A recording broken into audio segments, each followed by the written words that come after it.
An bɛ foli di bɛɛ lajɛlen ma fɛn fɛn de bɛ k'an lamɛn aw ni sɛnɛ an ka kɛnɛ man di kan n'o ye ɲɔgɔn bilasirali kɛnɛ ye ɲɔgɔn faamuya kɛnɛ bi an bɛna ka na kumakan minnu dalaminɛ o ye kumakan ye an ye min sɔrɔ ɲɔgɔn kunbɛn dɔ o senfɛ min tɛmɛna jamanakuntigi fila ni ɲɔgɔn cɛ karido n'o bɛnna 2026 o kungogoɛ kalo n'o ye san kalo filanan tile 15 do ye Niger jamana ɲɛmɔgɔ ni o ye Abdramane Tiani ye ale ye taama kɛ ani a nɔfɛ kotigi n'o ye minisiri tan bɔ ɲɔgɔn ko ye ka taga Algérie jamana kan ka taa Algérie jamana kuntigi Abdelmajid Tebboune ka taa o kuma ɲɔgɔn ɲa a ye fɛn min fɔ Tebboune a n'a nɔfɛ mɔgɔw fana ɲɛna ye an bɛ jɛ ɲɔgɔn fɛ ka o lamɛn k'o dalaminɛ bamanankan na Abdramane Tiani an bɛ ale lamɛn. Excellence, Monsieur le Président, chers frères.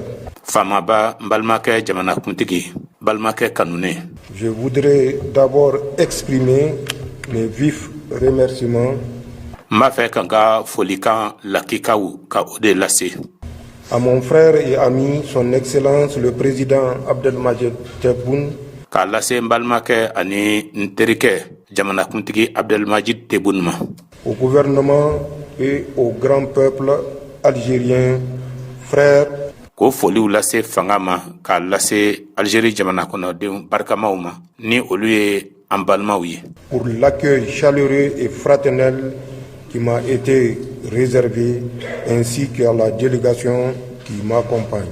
k'a sababu kɛ u y'an kunbɛnni min kɛ badenya ani ɲagali kɔnɔ ani u y'o kunbɛnni kɛ cogo ɲuman min fɛnɛ ta ka o lase cidenw ma ne ni olu minnu bɛ ka taama kɛ ɲɔgɔn fɛ.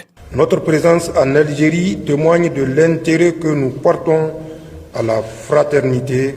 An yeli Algérie jamana kan o bɛ nafa de jira nafa min ni an bɛ o ta ka o ɲɛsin badenya ma.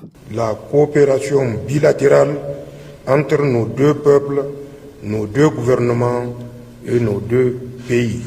Ani dafa ɲɔgɔnya jamana kɔnɔdenw filaw ni ɲɔgɔn cɛ, fanga fila ni ɲɔgɔn cɛ, ani jamana fila ni ɲɔgɔn cɛ. Je voudrais spécialement me féliciter de l'excellence des relations historiques. N b'a fɛ jɔnjɔnna ka n ka nisɔndiya yira ka a ɲɛsin jɛɲɔgɔnya sira barikama nafama min ni tariku bɛ o jira. Qui unissent nos peuples ainsi que notre volonté commune de dynamiser davantage notre coopération fraternelle et de bon voisinage. Ni o jɛɲɔgɔnya siraw bɛ an ka jamana kɔnɔdenw kɛ kelen ye ani ŋaniya kelen min bɛ jamana fila ninnu na hali bi ka taa ɲɛ ka ni kura fiyɛ an ka dafa ɲɔgɔnya na o dafa ɲɔgɔnya min ni o bɛ badenya ani sigiɲɔgɔnɲumanya kofɔ.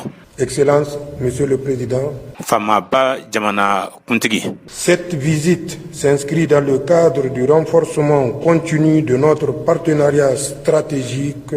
Nin taama min filɛ nin ye a bɛ don hukumu min kɔnɔna na o de ye ka dɔ fara jɛɲɔgɔnya jɔnjɔn min bɛ an ni ɲɔgɔn cɛ ka dɔ fara o galabu kan. Notamment dans les secteurs de la sécurité, du pétrole, de l'énergie, des infrastructures et des transports, de la communication, du commerce.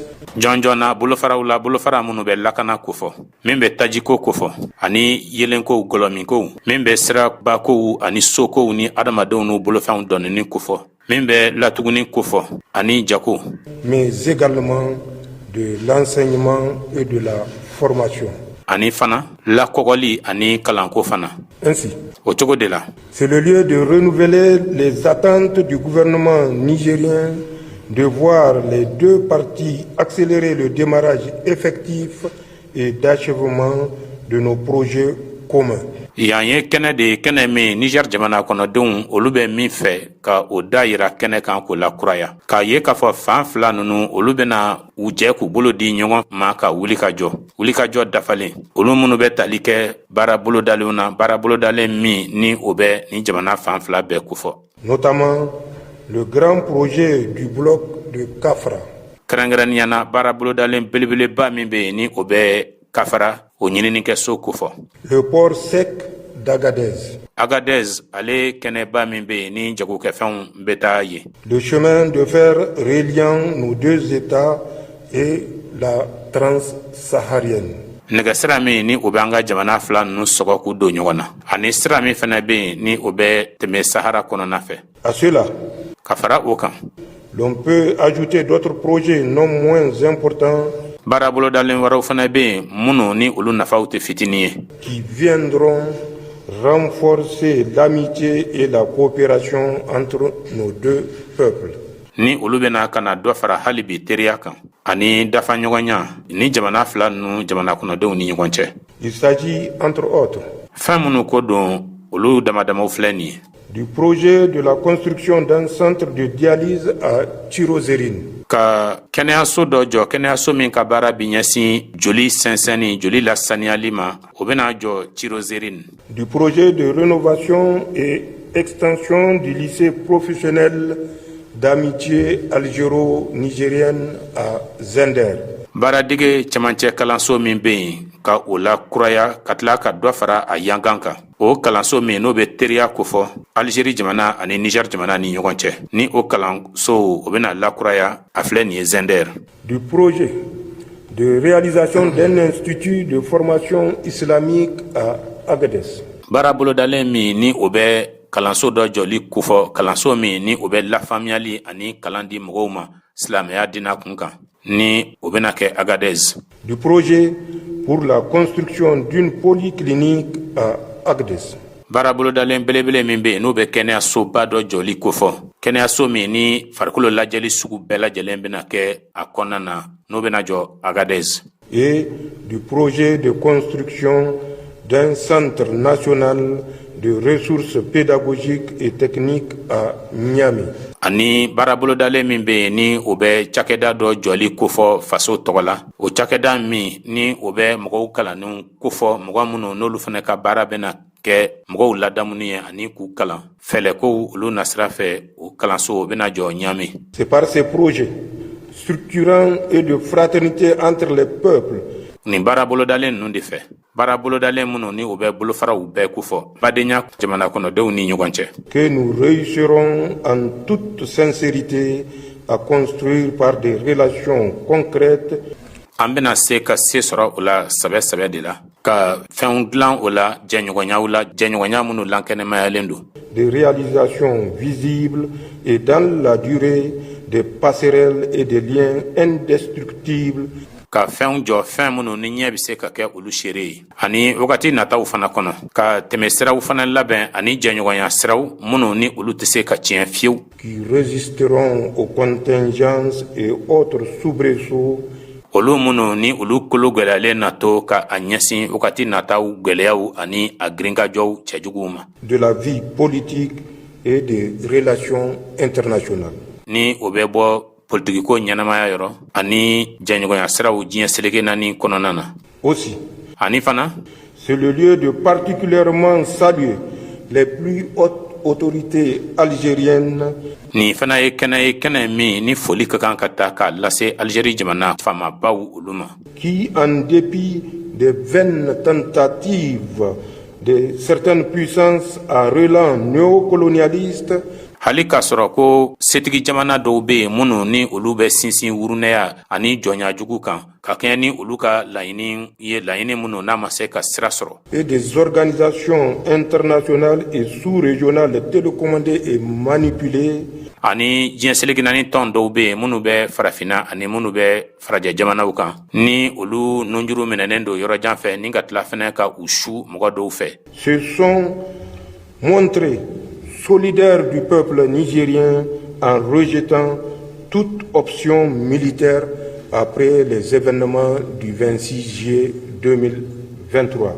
olu ye u ka dɛmɛ ta ka a lase Niger jamana kɔnɔdenw olu ma olu kɔni ma sɔn abada k'a fɔ ko u bena wuli ka jɔ kɛ nantigiko nasira fɛ n'o ye kɛlɛkɛ jɛkuluko nasira ye wulikajɔw olu tɛmɛnen kɔfɛ minnu n'o nana kɛ san 2023 o kɛrifɔ kalo n'o ye san kalo 7 tile 26 don ye. Excellence, Monsieur le Président, faamaba an balima jamana kuntigi la position prise par votre pays aw ka jamana ye jɔsen min ta pour le respect de la souveraineté du Niger et de ses choix politiques internes vous honore votre gouvernement et le grand peuple algérien.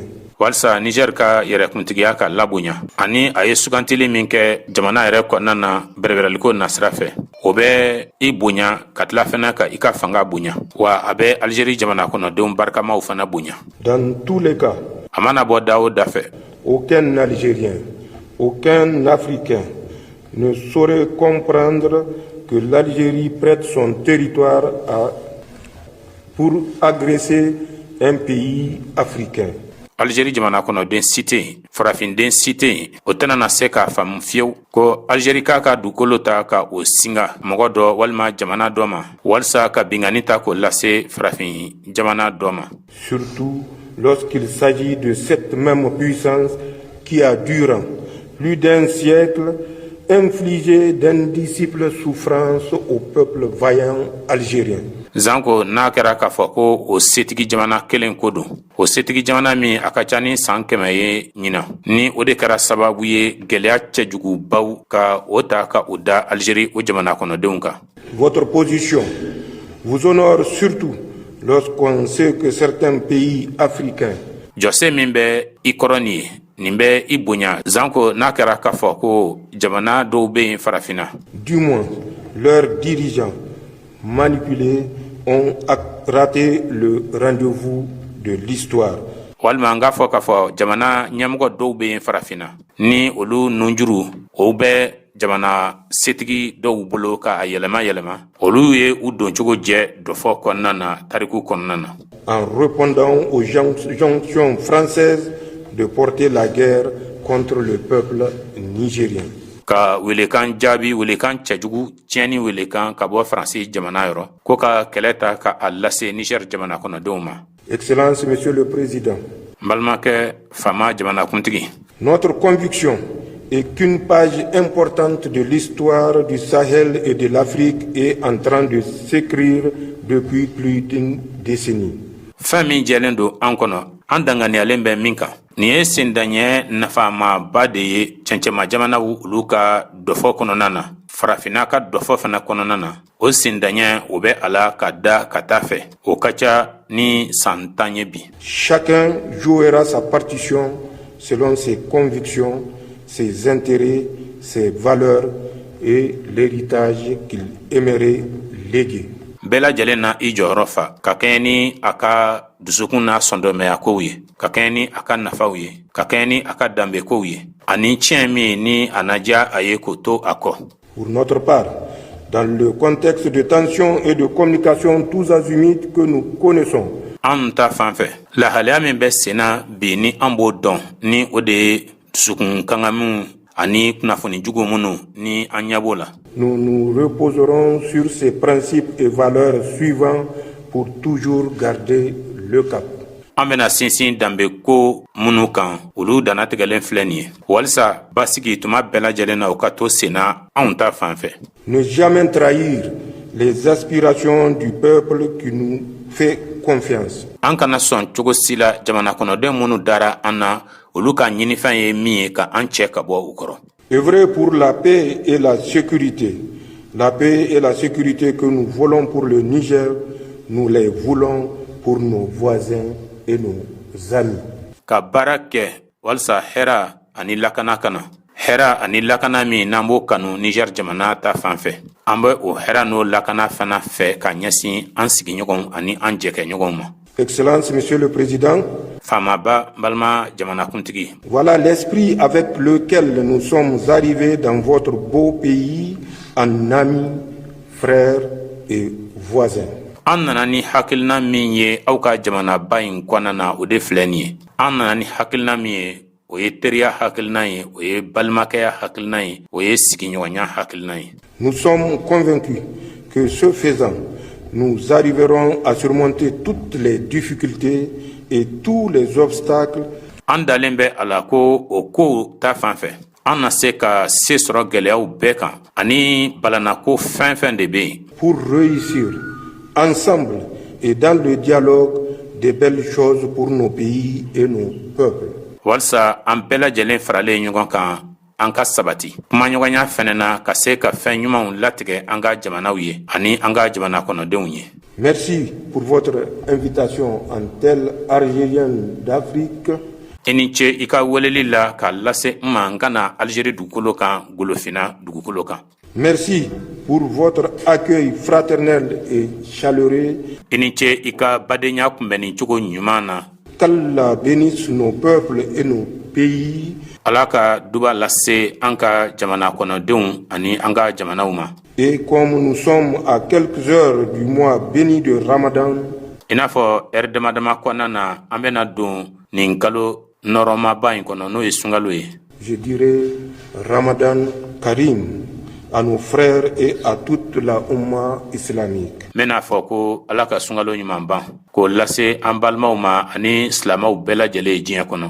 Salamu alaikum wa rahmatullahi ta'ala wa barakatuhu.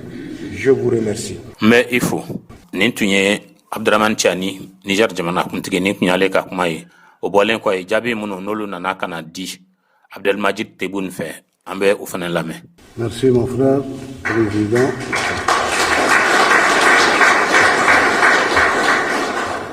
N balimakɛ i ni ce kosɛbɛ. Je terminerai cette rencontre par dire deux choses. N bɛna nin lajɛ in kun cɛ ni kuma fila fɔli ye. La première des choses, c'est que la sécurité du Niger et la sécurité de l'Algérie.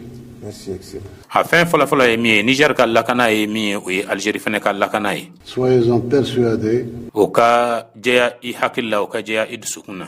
Effectivement, il y a eu des tentatives. Il y aura peut-être des tentatives, mais nous serons toujours dans la même tranchée à côté de nos frères nigériens. Merci, Dans toutes les circonstances. Merci, excellent. Et Tiɲɛ don dɔw ye a lajɛ wa hali bi taalen ɲɛfɛ dɔw na i kɛ a ji kan fɛnɛ ka a lajɛ. Nka an ni an balima Nigɛrikaw an bɛɛ lajɛlen na kɛ ɲɔgɔn kɛrɛfɛ nin ko kelen in kɔnɔ. Fɛn o fɛn mana bɔ a la an bɛ ɲɔgɔn bolo. comme nous avons convenu ensemble, Monsieur le Président, Ani n balimakɛ jamanakuntigi i n'a fɔ an bɛn'a kan cogo min na. j'espère que dans les 10 jours qui suivront Ramadan, après Ramadan, la commission mixte pourra se réunir. N dalen b'a la k'a fɔ ko tile 10 minnu ni olu bɛna ka na tugun sunkalo seli tɛmɛnen kɔ la, kulu min bɛ yen ni o bɛ Algérie ani Niger ko fɔ o kulu mɔgɔw olu bɛna fara ɲɔgɔn kan. Pour consolider tout ce que vous avez dit et tout ce que nous avons accepté ensemble. Walisa ka lankɛnɛmayali kɛ ka tali kɛ I ye fɛn fɛn fɔ la ani anw fana jɛnna ni fɛn fɛn ye an ni aw kɛnɛ kelen kan. Et passer à la réalisation sur le terrain. Ani k'a ɲini sisan ka o ko waleya kɛnɛ kan. Ramadan Karim للجميع كل عام وانتم بخير. شكرا. Merci. Shukran.